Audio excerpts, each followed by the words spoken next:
정성훈 목사님의 내게 살결 같은 마음을 주소서라는 제목의 말씀. 에스겔 11장 19절에서 21절 말씀.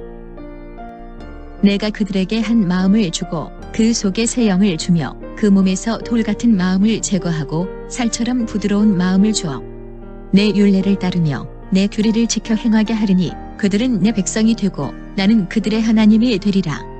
그러나 미운 것과 가증한 것을 마음으로 따르는 자는 내가 그 행위대로 그 머리에 갚으리라. 나 주 여호와의 말이니라.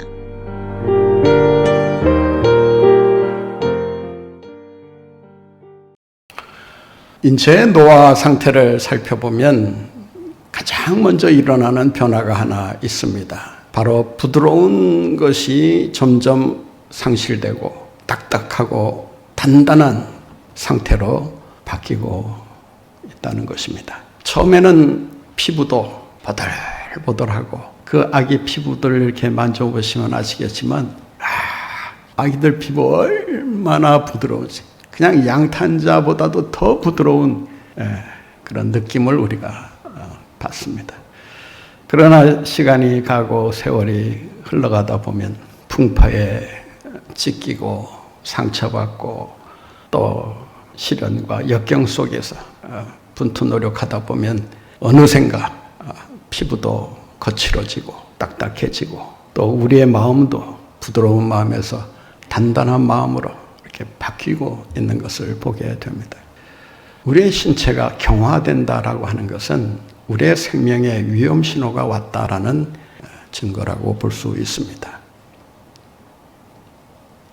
우리 내면의 장기가 경화 상태에 이르렀다라고 하는 것은 그만큼 그 장기의 기능이 원활치 못하다라고 하는 말이 될 수 있습니다. 간에 이상이 생기고 간이 경화가 되면 노폐물을 걸러줘야 할 그러한 기능을 제대로 하지 못하기 때문에 복수가 차기도 하고 황달이 생기기도 하고 여러 부작용이 따르게 됩니다. 우리의 뛰던 심장도 심장의 근육이 굳어지면 심근경색이라고 해서 갑자기 심장이 활동을 멈추는 이런 위기 상황이 발생할 수 있습니다. 우리의 폐도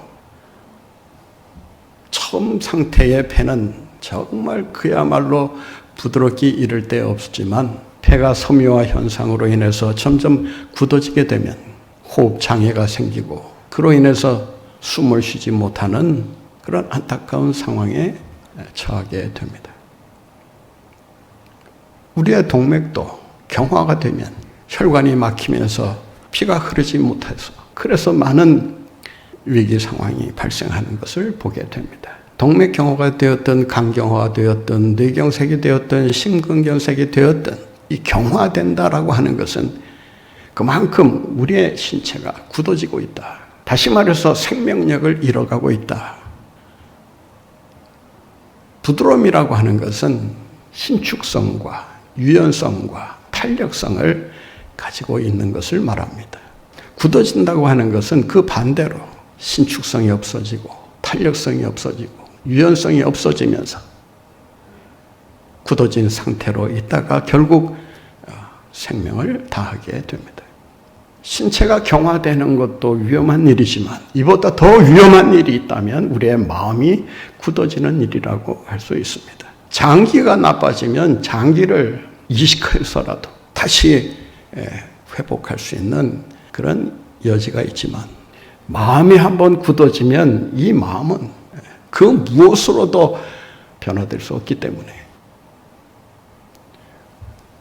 다른 것은 굳어진다 할지라도 마음만은 굳어지지 않도록 돌 같은 마음이 되지 않도록 각별히 주의를 기울여야 한다는 것입니다. 이러한 위험 신호가 왔음에도 불구하고 계속해서 고집을 피우고 자기 주장을 하고 자기 뜻을 따라서 살려고 하다 보면 결국 그 결과는 패망에 이를 수밖에 없다라고 하는 것입니다. 어쩌면 암보다 더 무서운 병이 마음이 굳어지는 병이라고 할 수 있습니다. 오늘 본문 말씀에 보면 돌 같은 마음과 살같이 부드러운 마음 두 두 마음을 대조해서 우리에게 보여주면서 돌 같은 마음으로 살아서는 결코 인생의 승리자가 될 수 없다는 사실을 가르쳐주고 있습니다. 돌 같은 마음에 따르는, 굳은 마음에 따르는 위험성이라고 하는 것이 도대체 무엇일까요? 이 세상에서 결코 행복한 인생을 누릴 수가 없기 때문이라고 하는 것입니다. 세상 사람들이 이 세상에서 어떻게 하든지 성공하기를 위해서 기도하고 발버둥치지만 성공은 그렇게 쉽게 우리에게 다가오지 않는다는 것입니다. 세상에서 우리가 누릴 성공은 우리가 열심히 노력하고 애쓴다고 해서 주어지는 것이 아니라 우리의 마음이 돌같이 굳은 마음 상태냐 아니면 살같이 부드러운 마음의 상태냐, 어떤 마음을 가지고 살아가느냐가 인생의 성공을 좌우한다는 것입니다.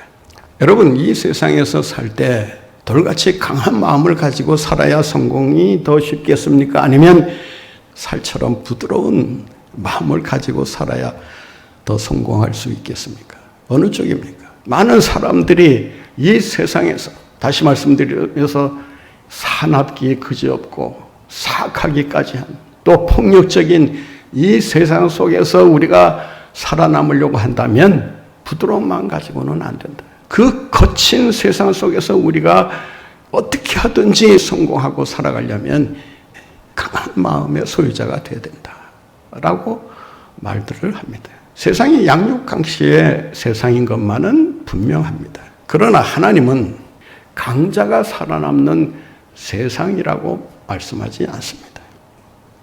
강자를 이기는 것이 바로 부드러운 사람이라는 것입니다. 부드러운 마음이 강한 마음을 이긴다. 옛말에 순망치한이라는 말이 있습니다. 치과라는 말은 많이 들어보셔서 아시겠지만은 혀과가 있다는 말 들어보셨습니까? 혀가 이깁니까? 치아가 이깁니까? 장자가 제자에게 유언으로 남긴 그런 일화라고 합니다.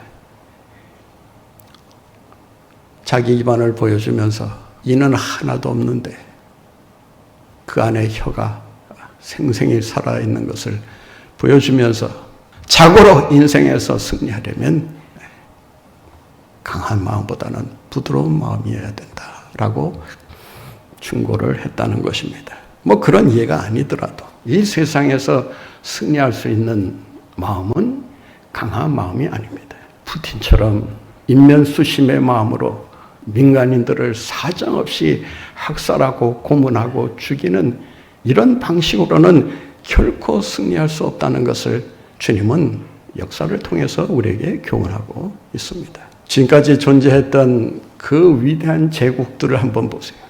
그 말로가 어떻게 시작하고 어떻게 끝났는가. 결국 살아남은 나라들은 강대한 제국이 아니라 당시 강대국에 의해 짓밟히고 공격을 당했던 그러한 약소국들이 살아남고 오늘날까지 이 세계 역사에 지대한 영향력을 미치고 있는 것을 볼 수가 있습니다. 그 중에 한 나라가 우리 대한민국 아닙니까? 강해야 이긴다는 이 논리를 여러분들은 인정해서는 안 됩니다.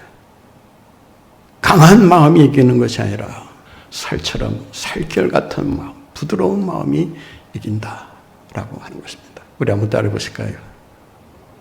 강한 마음은 부드러운 마음이 이긴다. 이 세상에서 우리가 신앙생활을 성공적으로 해나가기 위해서는 돌같이 강한 믿음이 아니라 부드러운 믿음, 살같이 부드러운 마음이 결국에 가서는 신앙생활의 승리자가 될 수 있다라고 하는 것입니다.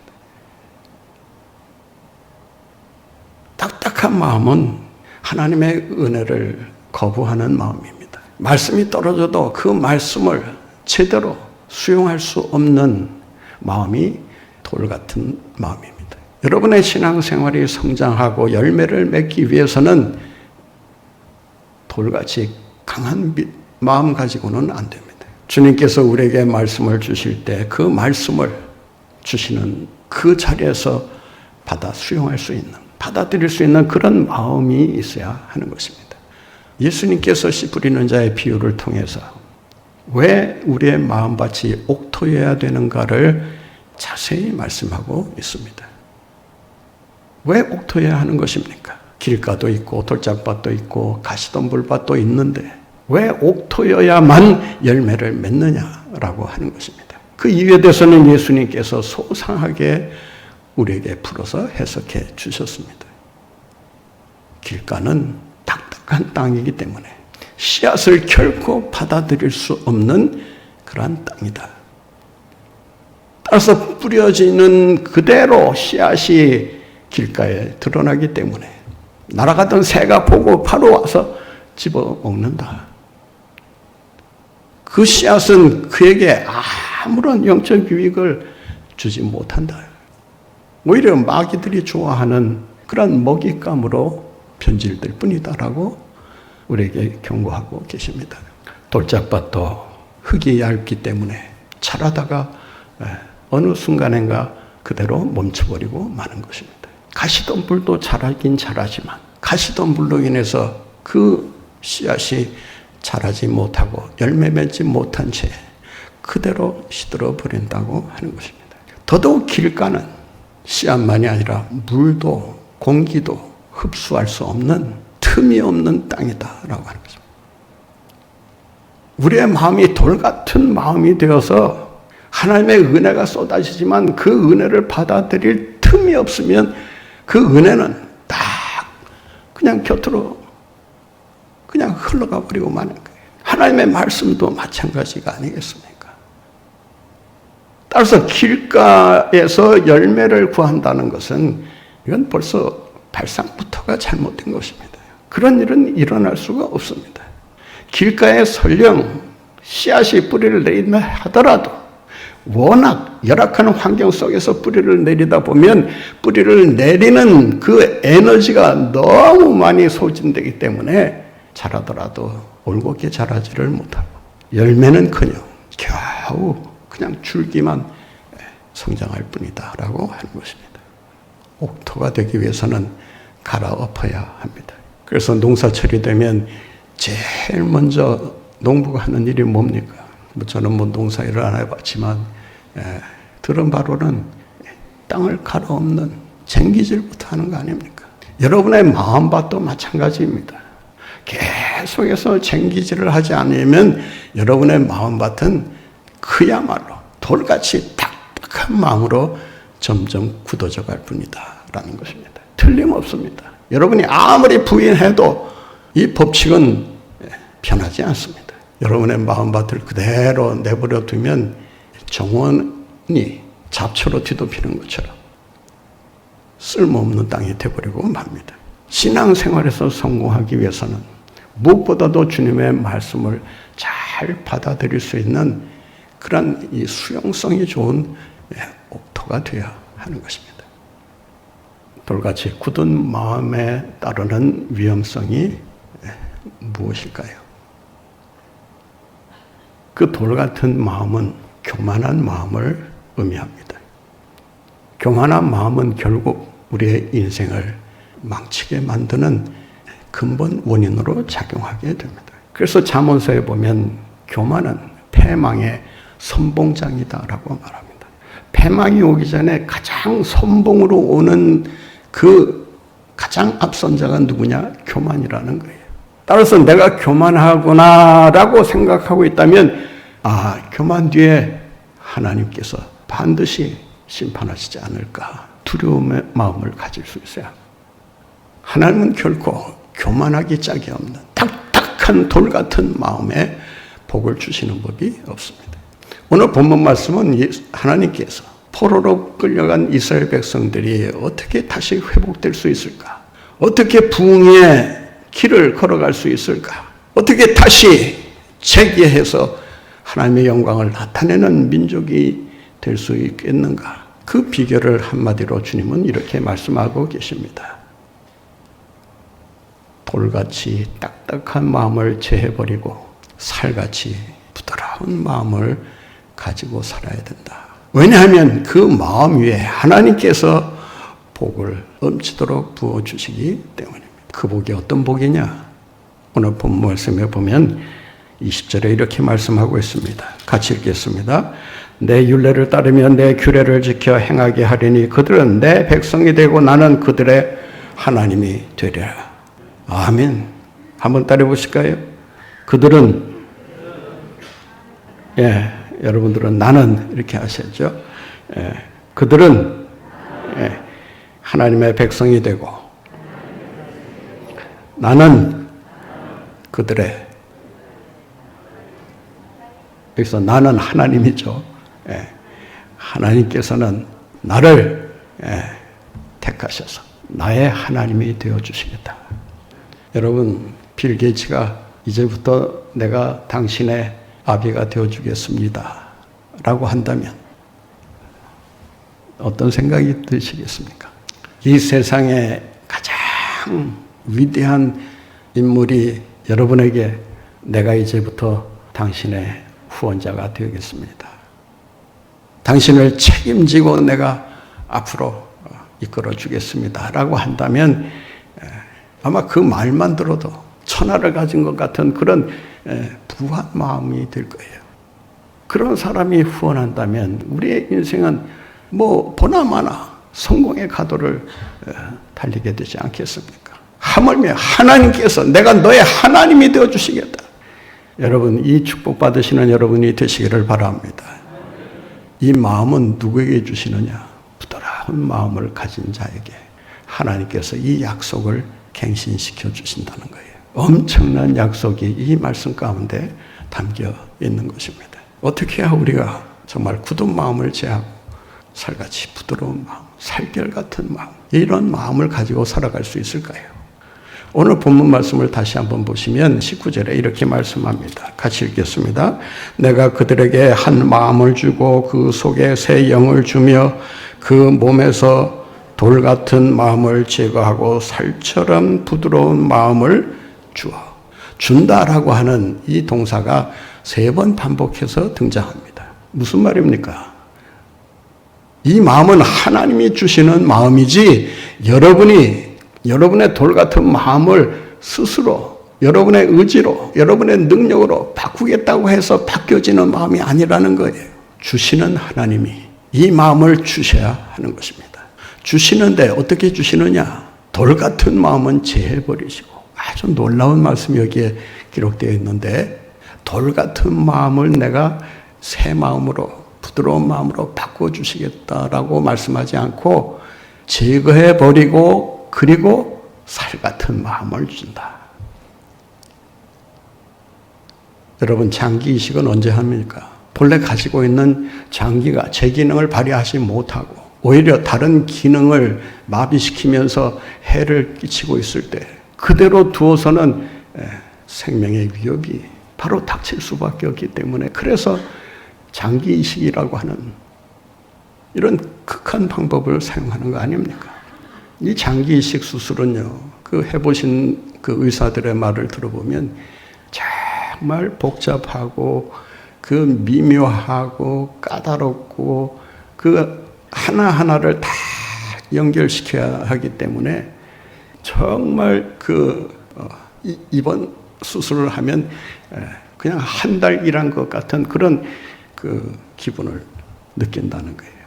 그만큼 어려운 수술이기도 하고 그 어려운 수술에 성공했다 해도 정상을 되찾기에는 여러 고비가 또 남아있다는 것입니다. 그런데 우리 하나님께서 하시는 장기 이식은 후유증이 없다는 것입니다. 얼마나 정교하게 이 마음을 교체해 주시는지 한번 이 마음이 바뀌면 정말 살 같은 부드러운 마음으로 주님을 찬양하며 영광 돌리며 살아갈 수 있게 된다라고 하는 것입니다. 여기서 부드러운 마음은 히브리어 원문을 보게 되면 레브 바사르라고 되어 있습니다. 레브는 마음이라는 뜻이고 이 바사르라는 말은 살이라는 뜻입니다. 근데 이 살이라는 뜻을 다시 정확하게 번역하면 피가 통하는 피부라는 뜻입니다. 그러니까 피부는 피부고 살은 살인데 피가 통하는 살, 피가 흐르는 살이라는 거예요. 여러분, 피부도 피가 통하지 않으면 통하지 않는 그 순간부터 어떻게 됩니까? 괴사 현상이 일어납니다. 썩어버리는 거예요. 우리 신체가 정말 건강하게 이렇게 싱싱하게 유지되고 있다고 하는 것은요, 정말 하나님의 놀라운 솜씨이기도 하지만 우리의 신체가 정말 정교하게 움직이고 있다는 그러한 증거라고 할 수 있습니다. 신체가 건강한 이유는 온몸을 피가 돌기 때문입니다. 피가 돌면서 우리의 면역 체계를 강화시켜 주기 때문에, 그래서 그 면역 체계로 모든 질병을 이겨내고 정상을 회복하고 건강하게 살아갈 수 있게 되는 것입니다. 따라서 아프신 분들은 이 피를 맑게 하는, 그리고 피가 원활하게 돌게 만드는 이러한 운동을 좀 하실 필요가 있습니다. 사실 이 세상의 모든 질병은요, 이 면역만 강하면 다 물리칠 수가 있습니다. 하나님께서 정말 기가 막히게 만드신 것 중에 하나가 이 면역이에요. 근데 이 면역은 피가 잘 통할 때 강해지는 것입니다. 따라서 피가 통하는 피부, 그런 그 피가 통하는 피부 같은 마음, 부드러운 마음, 영적으로 말하면 예수 그리스도의 피가 흐르는 마음. 이 마음은 여러분, 사람이 창조해낼 수 있는 마음이 아닙니다. 이 마음은 기적 중에 기적입니다. 뭐 9%의 기적은 세 발의 피예요. 정말 기적 중에 기적이 뭔지 아세요? 여러분, 다른 기적 바라지 마시고 이 기적 바라시기 바라는데, 이 기적이 뭐냐? 마음의 변화입니다. 이번 특별 새벽 기도회와 심령 부흥회를 통해서 여러분들이 꼭 잊지 말고 드려야 할 기도가 하나 있다면, 하나님, 제게서 돌같이 굳은 마음 제해 주시고 살같이 부드러운 마음 이식시켜 주세요. 예수님의 마음으로 제 마음을 채워주세요. 여러분, 예수의 피가 흐르는 피부와 같은 그런 마음을 가지고 살아갈 때 하나님께서 그 마음을 통해 하나님의 위대한 역사를 이루어 가시는 것입니다. 이스라엘의 회복이, 이스라엘의 부흥이 어디에서 시작합니까? 이 마음의 변화에서 시작하는 것입니다. 여러분, 심령 부흥에 뭐 백날 천날 한다고 이 변화가 오는 거 아닙니다. 하나님께서 이 마음을 여러분의 마음에 넣어 주셔야 하는 줄로 믿습니다. 하나님께서 이 새로운 마음으로 이번에 이식 수술 받으시고 정말 살같이 부드러운 마음으로 주님을 찬양하며 인생을 승리하며 살아가시는 여러분들 모두가 되시기를 간절히 바랍니다.